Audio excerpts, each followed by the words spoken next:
Hello, everybody. This is Dr. Francois again.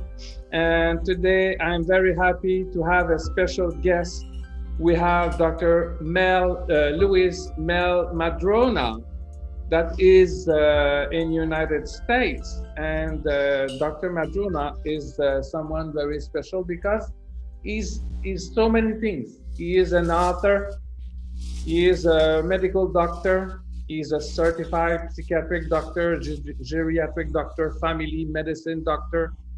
But the interest of having Dr. Lewis with us tonight is that he is also mixing aboriginal healing methods because Dr. Lewis is from aboriginal origin and he's going to talk to us about that. And he is merging the two different approaches and taking the best out of that. So Dr. Lewis, I hope I didn't make too much mistake by introducing you. So first of all, thank you for being with us today. Thank you for having me. Right. So was I right when I told the people that you were a medical doctor, a psychiatric doctor, geriatric doctor, but mixing aboriginal healing. Explain us what it is about. Well, um, so I grew up around traditional healers, and it seemed pretty normal to me that if you were sick, you would go to an elder, uh, who worked with medicine, and it was actually only when I got to medical school that I realized that other people didn't think that way. And so, so I've been spending time with traditional healers since I was a child, and it just seemed natural to continue. And I discovered that there were people, both indigenous and non indigenous, who wanted to interact with traditional healers.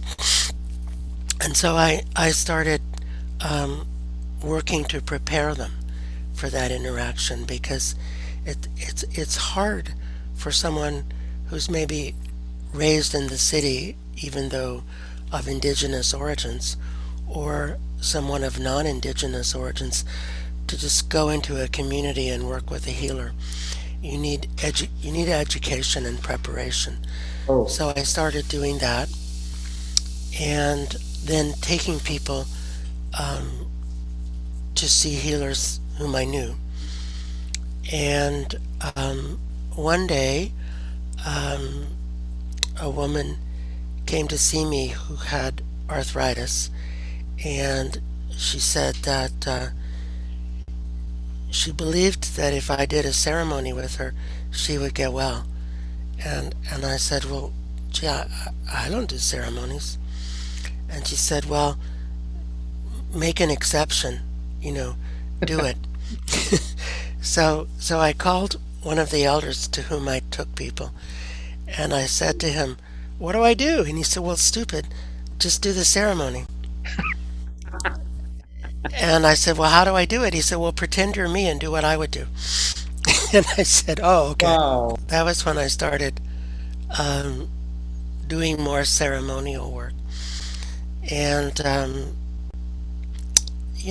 I've, it's always been a sort of side activity for me. I've always had my feet in mainstream medicine. Yeah. And I've, um, you know, for some people, I haven't charged anything. And for others, I've had to charge something because I had to take time off my day job in order to work with them.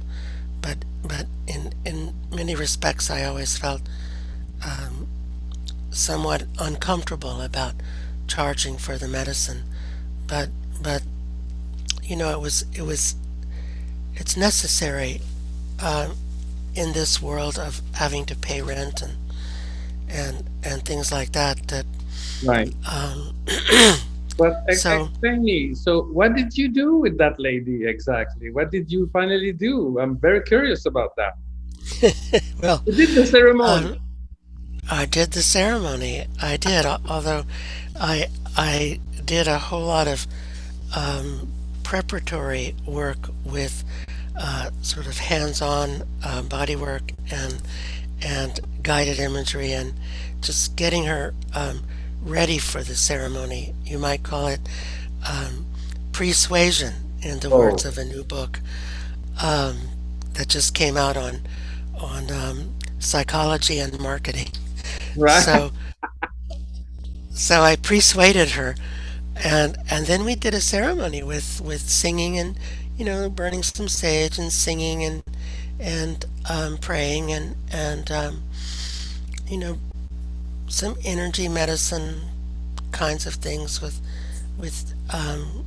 feathers and objects and you know From it worked. traditional, from the, of course, from traditional culture, right? Isn't it? Right, right.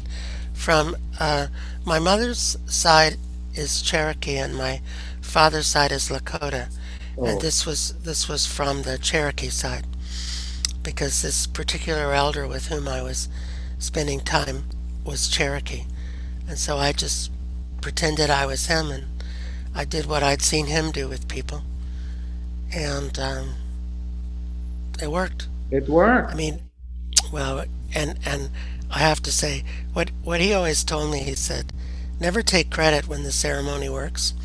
He said, "You can if they offer you a gift, you can take that, but never get confused that you did anything." Right.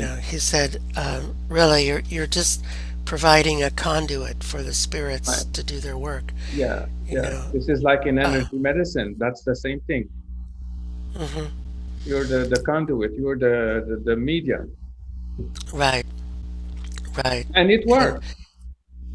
yeah, it worked. Yes, the arthritis in her ankle went away, and Wow. and she had faith. She believed that it would work, and it did. And faith is an amazing thing, and the self healing response, as Herbert Benson calls it, is a truly awesome force. And throw in a little spiritual energy, and you know it's amazing what can happen. Right. So, how in your, I've read about you before we met, Dr. Lewis, and you like to combine the Western medical approach and the traditional Aboriginal approach and try to integrate both of them. Or what I heard is that you also like to give an understanding from the Western point of view of what's going on into the traditional Aboriginal point of view. What do you have to say about that? In So in Canada, there's an idea called two-eyed seeing, and in the Mi'kmaq language where it originated, it's Eptoaptomunk. And in 2004, there is an elder from Eskasoni First Nation in outside of Sydney, Nova Scotia, and Albert Marshall, and he got together with Judy Bartlett at the at Cape Breton University, and together the two of them took this concept mainstream of two-eyed seeing, and it's the idea that you can look at a phenomena with an indigenous eye or with a biomedical eye, and neither needs to supplant the other. That you can pick and choose what you like from both perspectives, and that you don't have to reduce one perspective to the other, or vice versa. And it's a kind of indigenous version of explanatory pluralism. And so I'm a firm believer in two-eyed seeing, and I think you can pick and choose whatever works for you, and it's not one or the other exclusively. That there are things that biomedicine does rather well, and there's things that it does rather poorly, and and why not pick and choose? So and it's probably different for each person. We're beginning to talk about individualized medicine now. We're starting to move beyond the randomized controlled trial to this idea that we can individualize, and in applying two-eyed seeing, we can figure out what you think you want. What are your goals? What do you believe will help you? And let's do that, because the chances are, if you believe in it, it'll work a lot better than if you don't believe in it, or you don't want it. And So how do you mean by individualize? It means that each each individuals are different from the others, and you have to have a specific approach for each of them. Is that correct? that's correct. And so the idea emerged in mainstream medicine from some epidemiologists looking at the effects of randomized controlled trials on policy. So it turns out that the 20% of the sickest people have the greatest influence on the mean in a randomized controlled trial. And so the 20% determine the treatment for the 100%. Mm. So 20% probably need the treatment and 80% don't, but they get it anyway because if you make policy based on randomized controlled trials, you overtreat 80% of the people. Oh, And at the University of Washington, they called this the Lake Wobegon effect oh, because doctors always think that we're more helpful than we are, as if we came from Lake Wobegon, the home of Garrison Keillor's imaginary um, town where everyone is smarter, more handsome, more beautiful than anywhere else in the country. So, so, so the idea was, well, um, maybe these recommendations, I'll give you an example from conventional medicine, and then we'll switch over to indigenous medicine. So in conventional medicine, if you're male and over age 63, we're supposed to put you on a high intensity statin. And if you look at the data, it turns out that um, you need to put 235 people on a high intensity statin to prevent one cardiovascular event. 10 of those people will develop diabetes, and 40 of those people will have such severe muscle problems that they'll stop exercising, walking, or they'll become sedentary. So, how is that good for everyone? And the answer is, it's not. so, so maybe only 20% of men over 63 need a high intensity statin. That's the notion of the Lake Wobegon effect. oh, And so how does it play out in indigenous medicine? So, um, once upon a time, I was with an elder at a conference in Alberta, and a nurse in the audience, asked him. He was on a panel. We were on a panel together. A nurse from the audience asked him how he treated arthritis, and he looked at her and he said, "I don't know her. Why don't you bring her around tomorrow and I'll get to know her and talk to her, and I'll let you know how I would work with her." And and you and should have he told her make a ceremony. well, his tongue was in his cheek, but he was making a rather important point, is that he didn't he worked with people, specific individuals, and not with allopathic diagnoses. Uh-huh. So in his way of working, he would talk to her and find out what was out of balance in her life, and where balance and harmony need to be restored.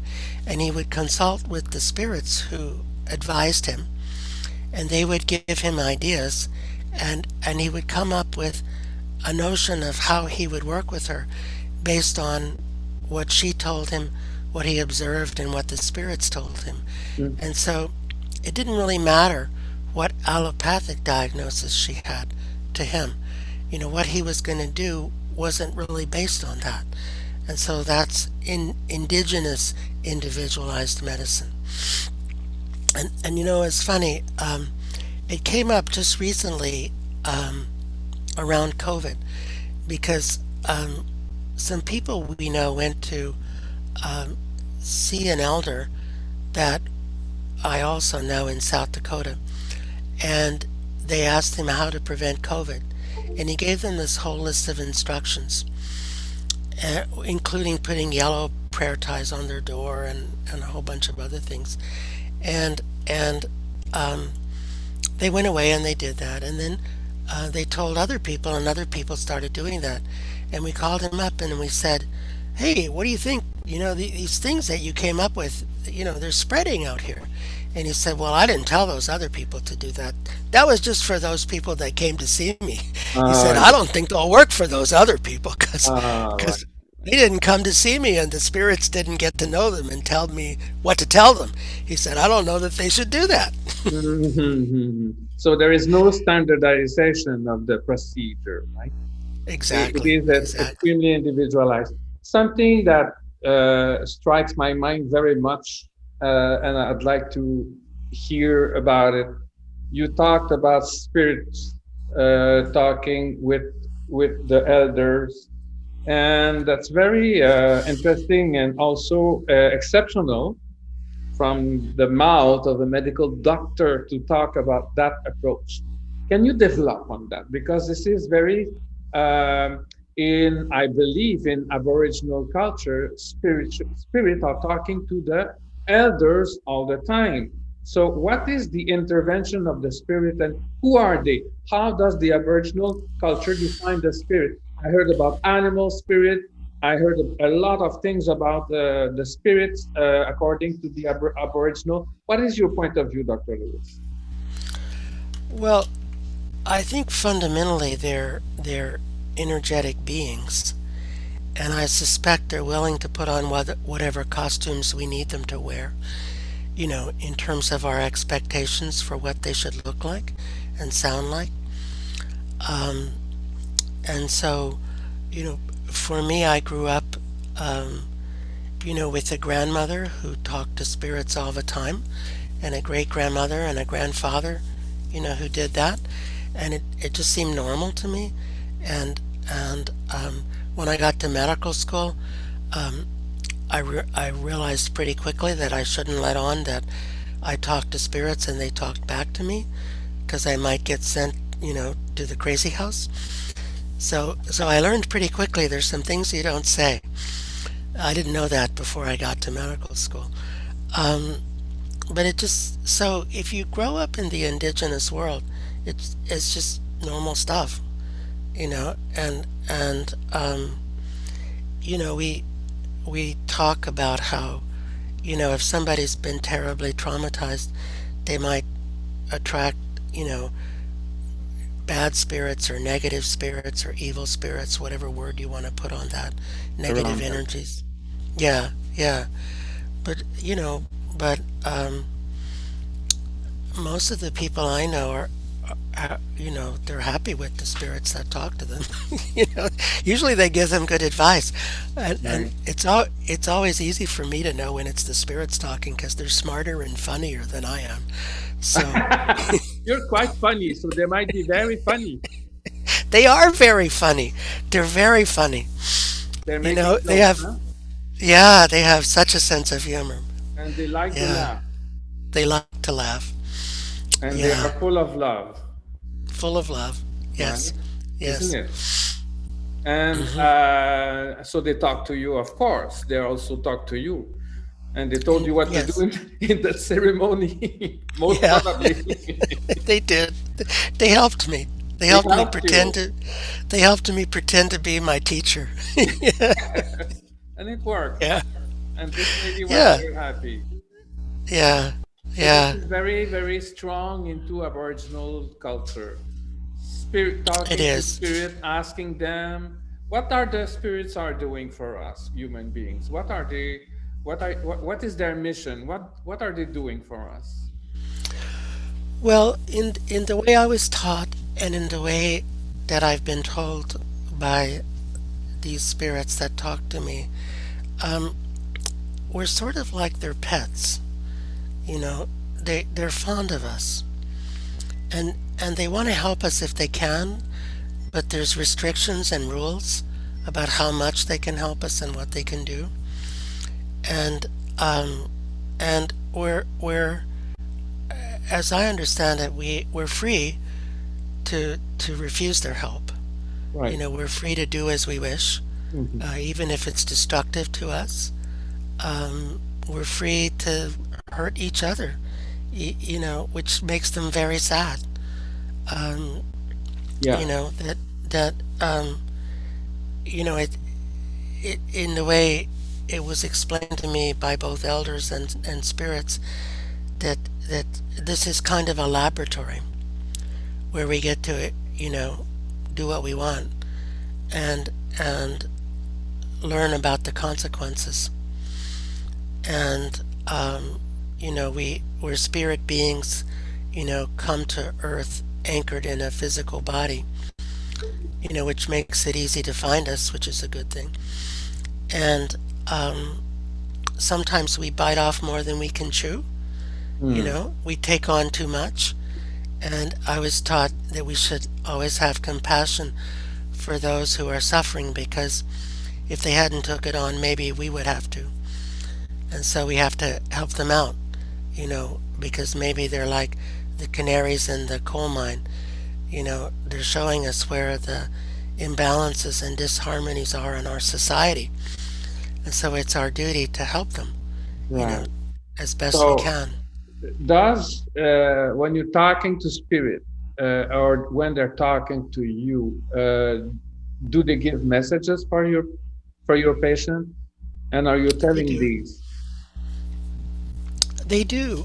And when people are indigenous, and I might say, well, one of my spirit friends, said that you ought to do, you know, X, whatever that is. Once, one of them said for me to tell someone to eat watermelon every day for 30 days. I don't know what that was about, but it might have been just to demonstrate sincerity. You know, Who I knows? don't know. I don't know, but I told them. So And you if told the patient to do so. Yeah, I said, well, one of my spirit friends says you should eat watermelon every day for 30 days. And he won't tell me why, so take it or leave it, it's up to you.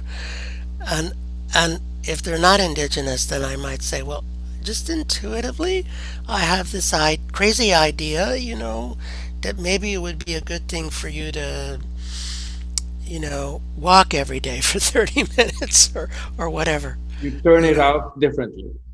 Right, right. I'm gonna try to couch it in terms that the person will accept. There's no reason to give somebody something in a container that they don't like. Yeah, yeah. Because it's a container. I like the word. It's a container. After Right. all, it's nothing else than this, isn't it? Yes. And whatever the person receive, I mean, whatever the form it is told, it doesn't matter. The container does not really matter. No. Correct? Correct. Correct. And I think probably John Lennon was right. All you need is love. Yes, And yes, I believe so. right. And Yeah. there is traditions that I know of because we are in Montreal, kind of very close to some Aboriginal people here as well in Sri Lanka. I'm in Sri Lanka, And but in North America, there are some practices such as the sweat lodge, such as some other ceremony that are known to the white people. So, are you using these things? Are you doing sweat lodge? Are you doing things like that? Or you only individualize with some individual? Or do you No, do? we call it Inipi Kaga, Oh, and sweat lodge is a Jesuit term. So ah, because it's actually not sweat, it's stuff coming out of you that you don't need, and and the best English translation would be revitalization ceremony, right. and so yeah, we try and do the Anipi ceremony. Kaga means ceremony, and Anipi literally means they revitalize themselves. And so we try and do it at least every other week. Um, Oh, really? some of, yeah, some of my friends do it every week, but they have more minions than I do. So it's really, it's a whole day process. Yes. Um, you have to heat the rocks and cover the lodge, and it's usually Care the 3 hours fire. inside. Yeah, a couple hours to heat the rocks in the winter. Maybe 3 hours. Usually 3 hours inside. Then there's the feast afterwards, and then taking off the covers, and There is the then you have to tobacco wash. ceremony inside of it as well. Tobacco plays a big role. What is the role of tobacco? I'm not talking about commercial tobacco, of course. What is the role and how can you describe? Because I heard so much about the tobacco in these ceremonies. And what is that about?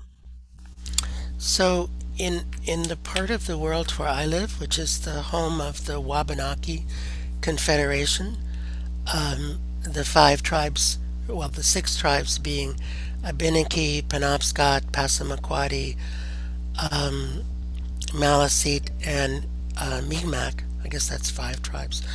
Um, and so the belief is that um, there were too many people in the world, and First Mother, and there were so many people that they were starting to get hungry. There wasn't enough food, and so First Mother invented death. She said, "We're going to have to start recycling people, you know, because there's too many. So some of them are going to have to go back to spirit world and wait for the next turn to come here if they want to come back." Oh, And not everyone liked that idea, but she insisted that this is how it was going to be. And so she sang her death song and had previously directed her family to drag her body across a field until all the flesh came off the bones, and then to plant the bones in the middle of the field. And then she said, wait 6 months. So in 6 months, her flesh had become corn and her bones were tobacco. ah, So when you smoke the tobacco, um, First Mother comes and sits in the smoke and takes your prayers to where they can be answered. So that's east of the Mississippi. West of the Mississippi, among the Lakota people, it's White Buffalo Calf Woman who brought tobacco to the people and comes and sits in the smoke and takes the prayers to where they can be answered. So tobacco is sacred, which is why we tell, instead of saying to people, don't smoke, we say, keep tobacco sacred. ah. So don't Because use it. the tobacco that you're using is the pure tobacco, it's not the industrialized tobacco that we see in cigarettes, right? There is a big Right. difference. Can you explain that, Dr. Louis? Yeah. Yes. So the tobacco in cigarettes has 46 chemicals put Yeah. into it to make it burn faster. And if you light a cigarette, it'll burn all the way down without any puffing required. That's from all those chemicals. And so the tobacco we use has no chemicals. And ideally it's grown locally, though it's really hard to grow tobacco in Maine, where I live. And so we trade. we make trades, you know, for my grandfather when I grew up in Kentucky, grew his own tobacco and rolled his own smoke sticks, he called them, that he used for prayer. But it's a lot easier to grow tobacco in Kentucky than it is in Maine. Oh, really? Very different climate. Yeah, it needs a warm, wet climate in the summer. Oh, I didn't know that. I thought it was growing even in Canada, but I'm surprised. You can grow it. There's some forms of native tobacco that you can grow, but it's hard work. Right. It's not like North Carolina where you just put a few seeds in the ground and up it comes, or the Caribbean where it grows so easily. So yeah, it's harder for us, And it's but sacred. it's sacred, right? It's one of the sacred medicines. So among the Lakota, there's the four sacred medicines. So there's tobacco, Mm-hmm. sage, Yeah. sweetgrass, and Right. osha root. Oh, sweet grass, they also burn it, right? Yes, we burn it, and And it and smells or very nicely. Very nice smell. very nice, very good smell, and around here, uh, the local indigenous people go sweetgrass picking, you know, um, in the early summer. And there's a, a wonderful Passamaquoddy woman who is doing her PhD dissertation on sort of repopulating the fields of sweetgrass in Acadia National Park. And so she's shown that there's ways of gathering sweetgrass and picking it that causes it to spread and to increase in plentitude, and which is really exciting because it's part of indigenous knowledge because the botanists didn't think that was possible, and she showed in her dissertation um, that not only is it possible, but it worked. you know, Right. it's easy, and but they say that sweetgrass is the herb of kindness because when you step on it, it bounces back. It stands right back up, and it's shiny. The way you can tell it in the wild is it's shiny because it has silica in it, and Mm. it grows in marshes. So especially where we pick it here in Maine, it's marshes near the ocean. And where you pick it in say Alberta or Saskatchewan or in marshy areas, you know, near rivers. And of course there's that famous town in Montana, Sweetgrass, Montana. Well, duh, you can guess what it's named Right. for. Right. And Right. Right. the funny thing is, even though it grows freely on both sides of the border, it's against regulations to take it across the To border trade it. or even to carry it across. Oh, You really? can't even, yeah, you can't even carry it across in your car. Huh? Yeah. Why? Wow. Once, yeah, I don't know why. I mean, It's once, not a drug. yeah, I don't know why. Because And it grows on both sides of the border. on the Occidental point of view, Western point of view, what are the properties of this herb? Because I know that sage has a very powerful cleansing property and Yes. antiseptic properties and all. And what about sweetgrass? Does it has the same? Um, you know, I don't know what the Occidental point of view would be. I mean, we use it um, as a calming herb.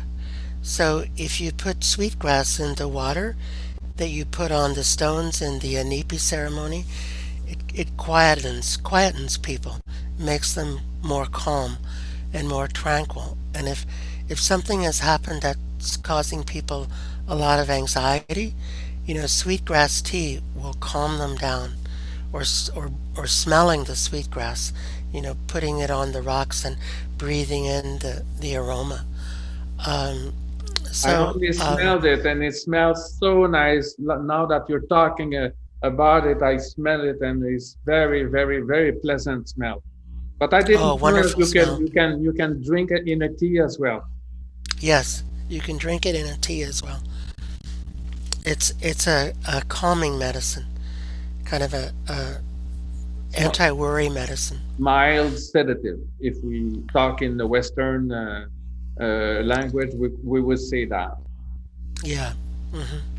And the sage also can help women during their period time. Sage also have other properties that we can know in herbalism, and Right. but it cleans the energy. I'm an energy healing practitioner, and we know that sage cleans up dirty, sick, pent up energy. Are you doing the same thing in Aboriginal traditional medicine, Oh doctor? yes. We always burn sage before, you know, every get together, really. And there's an interesting study lately that showed that um, burning sage in a room has a tremendous effect on removing microorganisms Yeah, from the air, yeah. more so than spray disinfectants even. Yeah, I heard that as well. I saw that study. It's an Yes, antiseptic, and also sage is very special.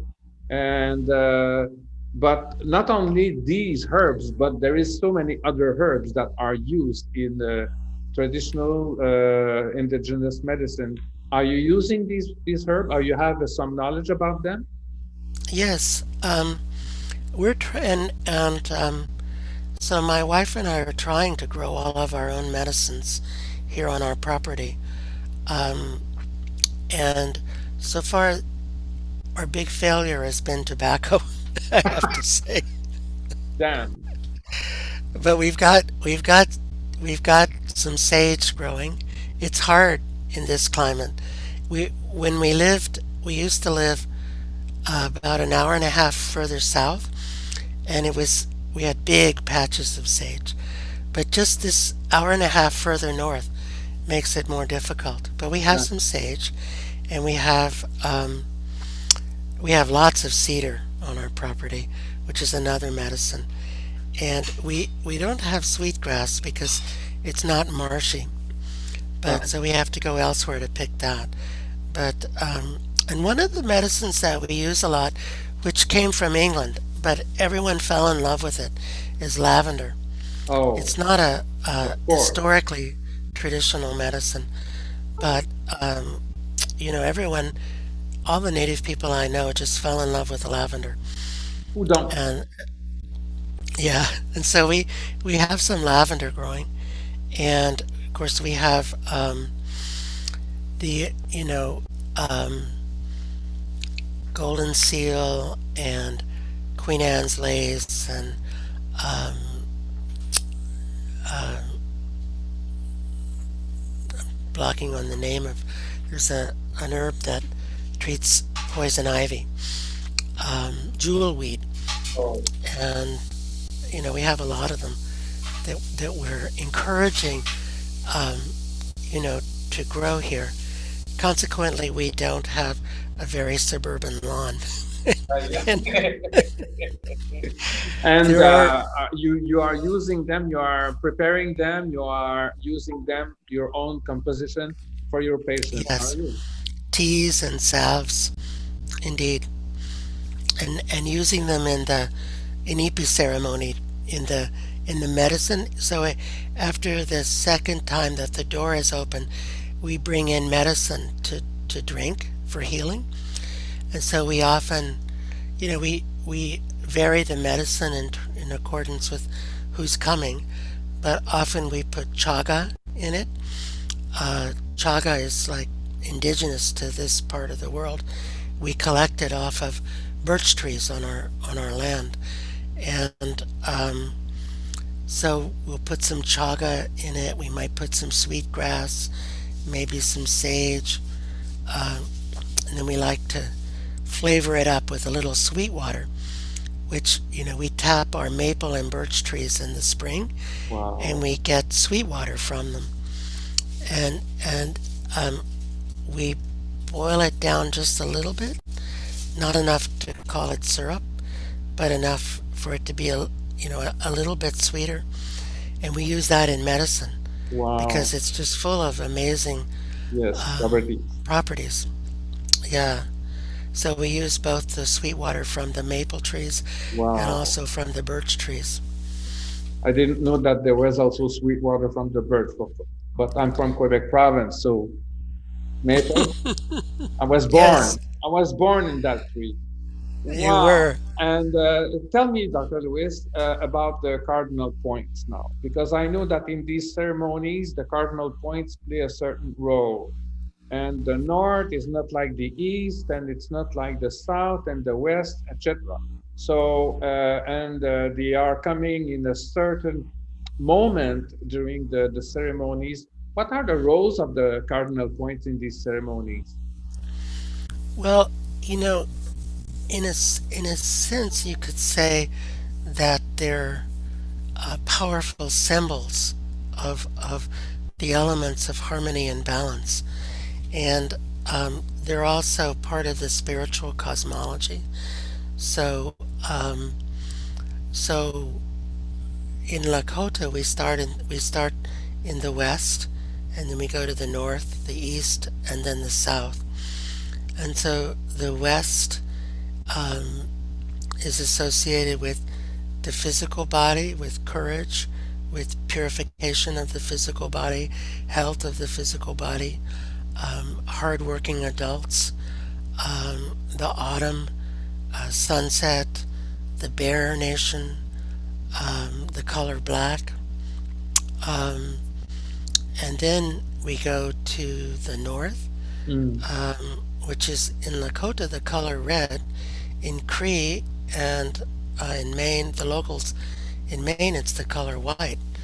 Um, and there's a story behind that, but so the north is red, and it's the direction of the elders, of community, of the winter, of midnight, of sort of community level healing, um, and the buffalo, um, things like that.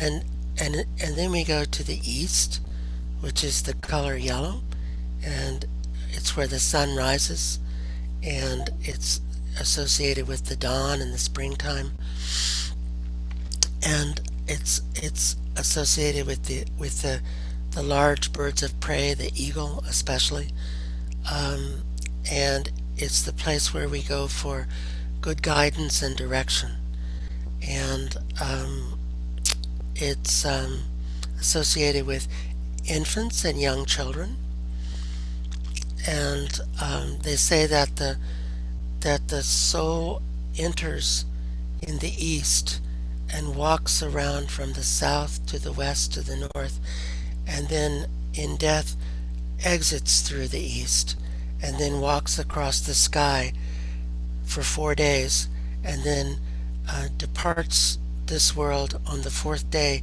through the west gate into the spirit world. And so infants and children are coming in through the east. And then we go to the south, which is the direction of emotional well-being, of relational healing, of feelings. It's associated with the summer and with high noon and the deer nation or the woodchuck nation in Maine. And grandmother woodchuck is an So important figure in Maine. my And father was with them all the time. ah, Yes, yes, land beavers. yes, beavers. In Canada, we call that beavers, but also woodchuck. Yes, He indeed. used to sing me, "How much wood could a woodchuck chop if a woodchuck could chop wood?" He Right, like exactly. he likes to sing me this. But Aha. but you're talking about animals and Aboriginal culture is based also on animal spirits and each Indeed.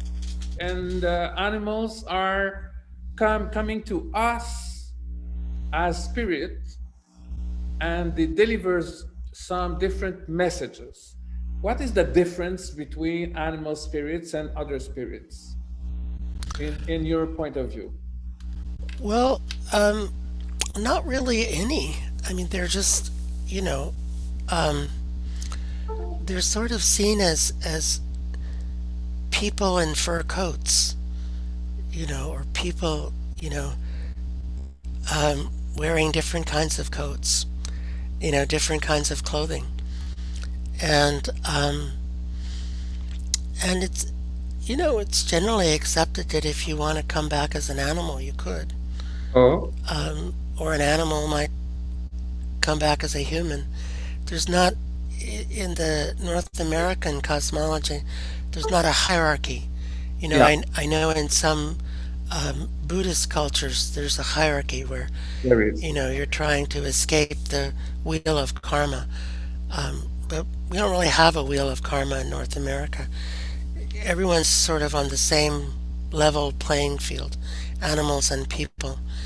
And you know, animals animals are powerful symbols, but they also may have individual messages. And I remember one of the elders that I learned a lot from, Marilyn Youngbird. She would get so angry when people would say they saw an animal, and they would ask her what it meant, and she would say, "I don't know. I didn't see it. Go back and ask the animal what it means. Yeah, Don't ask me. yeah, I'm not the animal. Why yes, are you asking me?" yes. The animals know, not her. Right, There is exactly. no written symbolism, direct symbolism. Each are individual personality, aren't they? Right, exactly. And which is why so many indigenous North Americans make fun of the medicine cards, that purport to say exactly what each animal is for and does and It thinks and doesn't things like work. that. No, no, no. You have to ask the animal what's on its mind. Who are you? So, What do who you are have you? to And say? hmm And the hmm answer, exactly. the answer, Yeah. they're talking to you. So, how does the medical community consider you, Dr. Lewis? Do they call ambulance or they accept you? Well, most of them have no idea, what I think about these things, and it's not that they couldn't find out because I'm pretty visible on the internet. I think, Yeah. they could Google me and probably would quickly know, but they don't. That's the interesting thing. And although I mean, it's recognized that I lean toward the integrative medicine perspective. And some of the trainees I teach in a residency program, training program, um, and some of the residents avoid me because they don't want to hear about, you know, herbs. Integrative medicine. Right. They don't like integrative medicine. Some of them don't. No, just drugs. And but I try not to force it on them. Really, I No, mean, it's you know, useless. yeah, it's useless to force things on people. Right. And um, so some would be surprised to know, this other side of me. And I mean, strangely enough, I was elected to be a distinguished fellow of the American Psychiatric Association. You So they are. must not have noticed. I am, yes, indeed. And they I suppose they just paid attention to my conventional writing, which exists, And they forgot the rest. and ignored the rest. Yeah, yeah. But how, I mean, I had a look at this, and how can you separate them? I mean, it's so much integrated. You integrate, especially in psychiatric medicine. How can you extract that? It's impossible. It's embedded, isn't it? It it is, and yet there's a whole culture of patients and doctors who only want to talk about medicine. And sadly, so many patients are on this quest for the perfect medicine that will make them feel nothing. And I feel sad for them because they're not going to find it.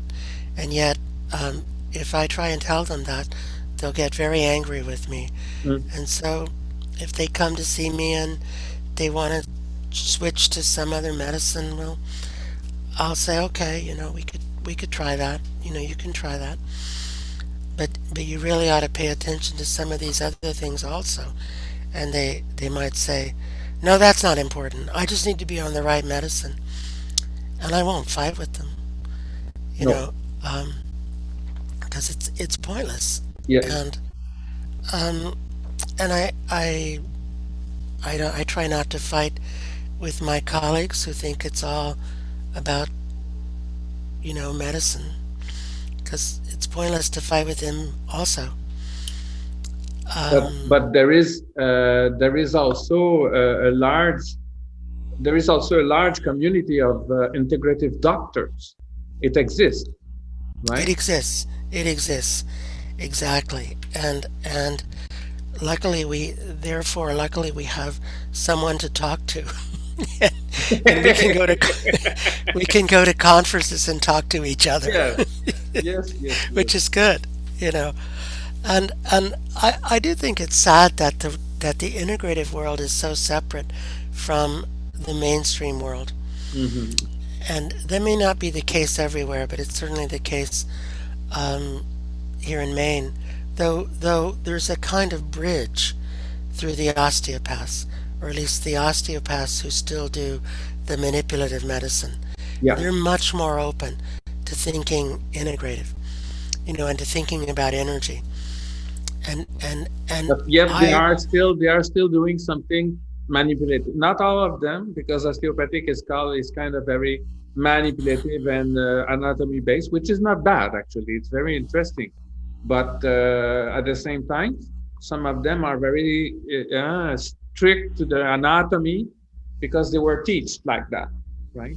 right, right, and luckily, we have an osteopathic fellowship here, and luckily, our three faculty members can talk about energy. Oh, really? Oh yes, they're really into. So I have someone to talk to about these things. Yes, it's interesting because the energy point of view of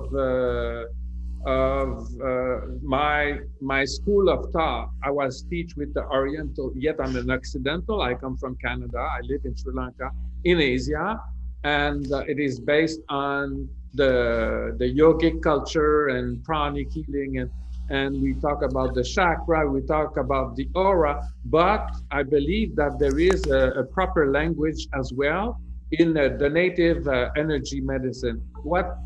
How can you summarize that?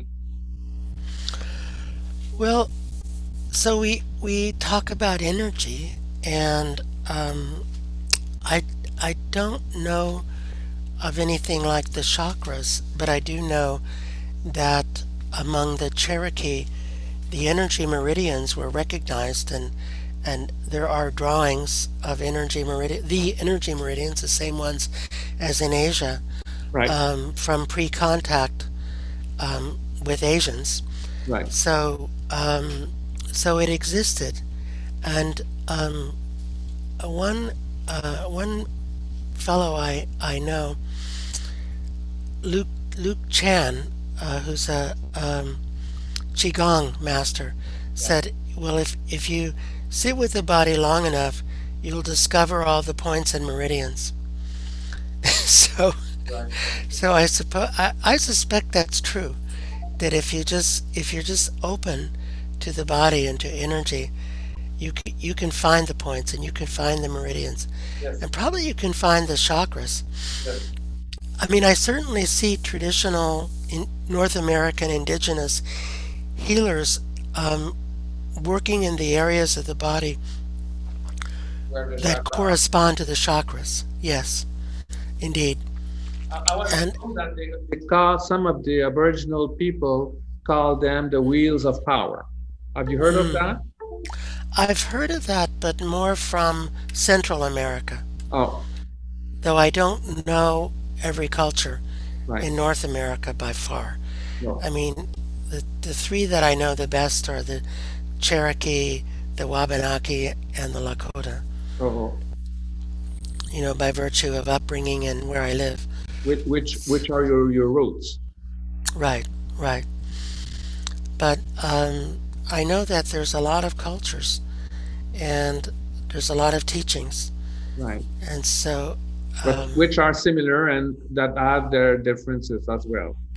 right, right. There are similarities, sort of pan cultural similarities, like the notion of interconnectedness and interdependence. Hmm. Um, and then there's individual differences, in the colors that are used and the symbols, you know, um, and in once upon a time I lived in Saskatchewan, and in Saskatchewan there's Cree, there's Dakota, um, Metis, there's yeah, and in the the north Metis.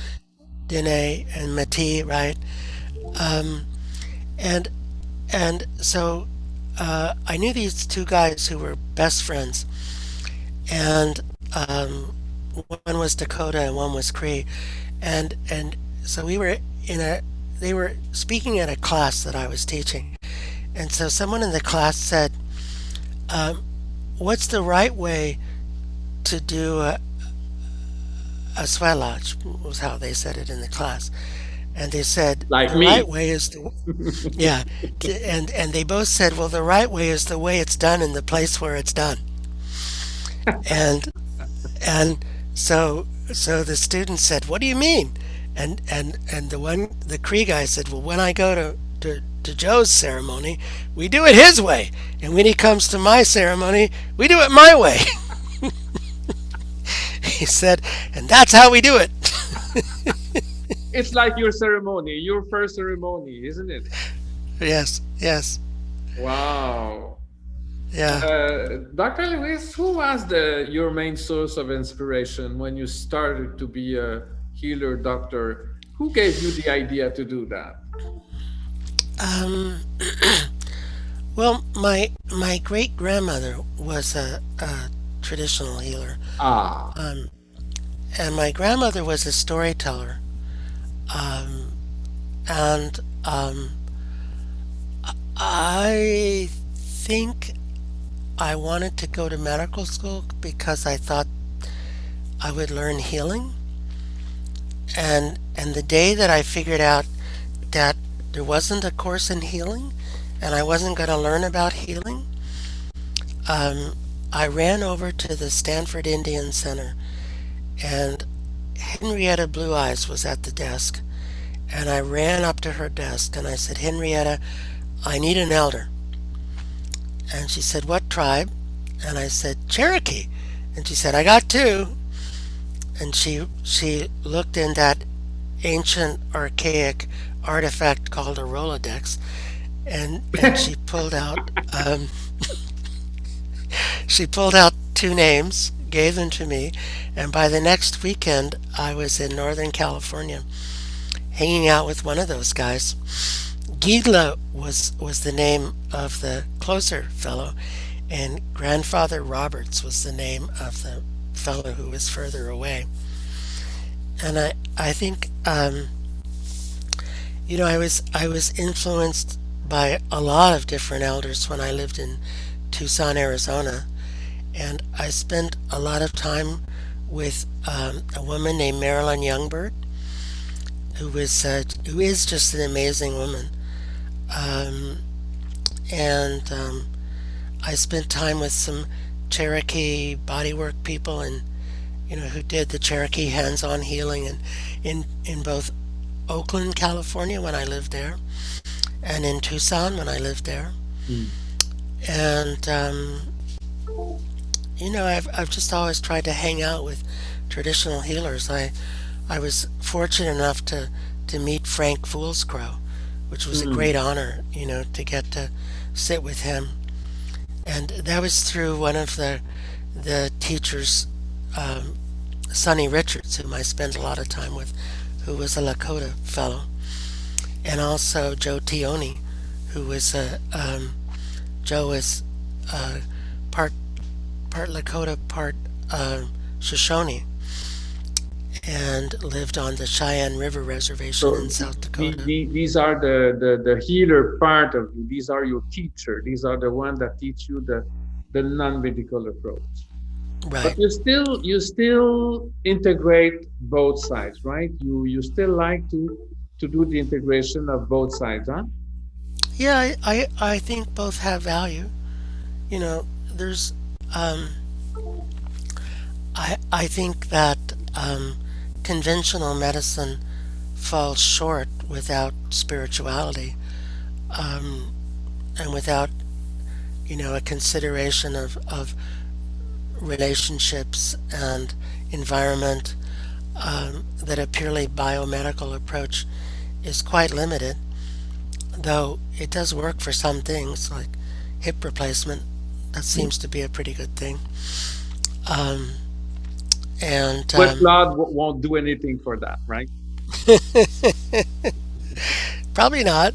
There's comes a point when a good orthopedist is what's needed. Yeah. You know, um, I'm grateful for that. Um, and I think both have their value. Right. Right. I don't see any reason not to do Yeah. both. Like you said at the big, how did you call that? The two axis, Two-eyed seeing, two two-eyed seeing. IT Eptuaptamunk in Mi'kmaq. in Dakota. No, Mi'kmaq, Mi'kmaq. which is Mi'kmaq. one of the local languages in Maine. Dr. Lewis, I would like to ask you a very big but simple question to conclude our meeting today. What is healing? Well, I think the dictionary gets it right when it says healing is to make whole again, to make someone or something whole again, and and um, and I think that's important because healing doesn't always include curing. Sometimes it does, and sometimes it doesn't. And I I've sat with people who have come for curing and who are Not you. extremely ill, and what we've accomplished is healing, and some of them died shortly thereafter, but in a much better way, in much better spirits, Mm, with spirits perhaps, with some good spirits, and so I think that healing and curing are not always the same. They can be, and then sometimes they're not. But it's to facilitate that sense of wholeness, of oneness with the universe, that feeling of love and compassion and connectedness, with everything. We say Mitakuyasin in Lakota, the interconnectedness of everything. Um, there's a word in Mi'kmaq for that, but I forget it. But it's something like Neptulumpta something. but but it but I know the word in Lakota. It's Mitakuyasin. it might means the same thing because I mean all of the healer are telling more or less what you're telling. It is become one with yourself, right? Isn't it? Right, and the recognition that you're more than what you think you are. Right. That you're a transcendental being as well as a human being. In Mm. Lakota, they say that there's the Nagia, which is the part of the divine that dwells within you, that connects to your sort of earthly Nagi, um, and keeps you uh, interconnected with the spiritual dimension. And so the recognition of that and the cultivation of that connection is important. and to be connected with Mother Earth as well. I believe that Mother Earth is very important in Aboriginal culture, and it's not enough Yes, in Western culture, right? When you're disconnected from Mother Earth, you become ill, you become ill, and if we're not careful, we'll disappear as a species, and the raccoons will take over. Or right? maybe the squirrels, I'm not sure which. Well, I'll talk to the animal spirit and I'll ask them for some recommendation. So, Dr. Lewis, I am so happy. Thank you very much for sharing. And we forgot to speak about your so many books. I wanted to show. So, thank you again. And I hope to meet you very soon, Doctor. Okay, thank you. Thank you and take care. Bye Okay, good. now. Bye now. Okay, bye.